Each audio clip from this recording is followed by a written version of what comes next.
Say it, don't spray it. Beyond the Gates 2 scoops for the week of October 27, 2025. The scent was heavy on Beyond the Gates. Hello everyone, welcome back to my channel.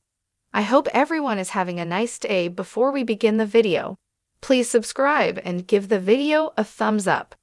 Are y'all ready to go beyond the gates? Nicole got sentimental while Isaiah took flack because he wouldn't cop to being a cop. Derek had one move while Kat and Chelsea each thought the other could be doing better in their relationship.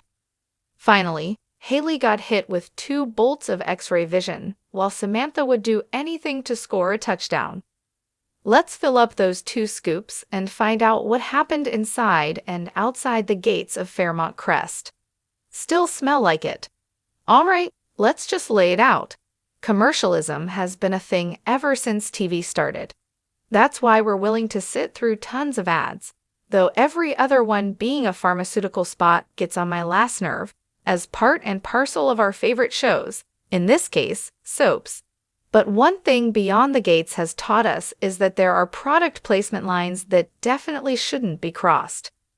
When Nicole started spraying her Febreze around in early spring, it was almost cute in kind of a wink-wink nod-nod kind of way.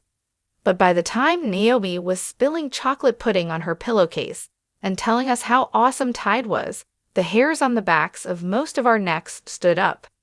It was a breaking of a fourth wall that felt forced, tacky, and just out of place on any show.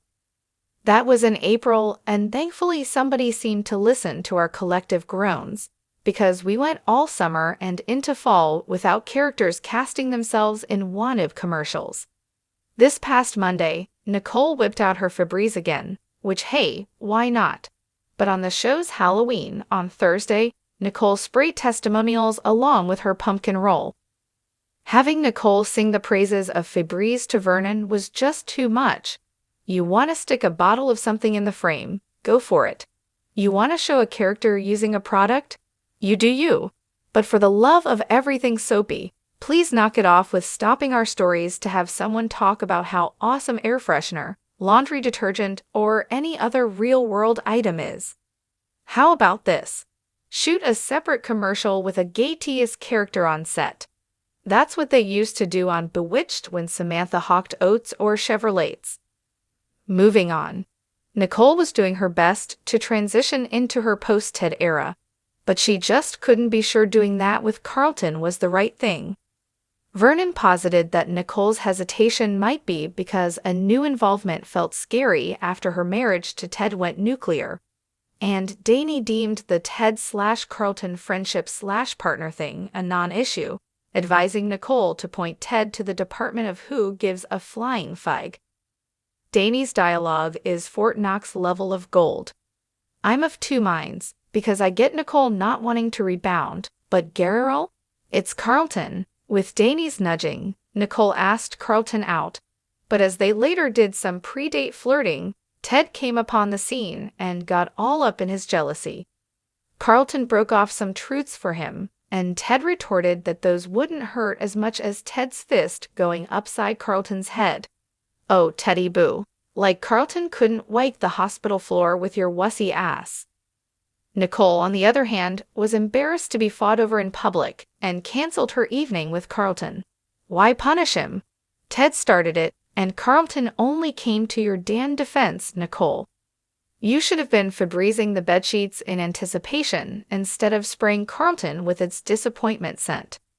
Carlton even apologized, which was enough for Nicole to admit she wasn't ready to date yet.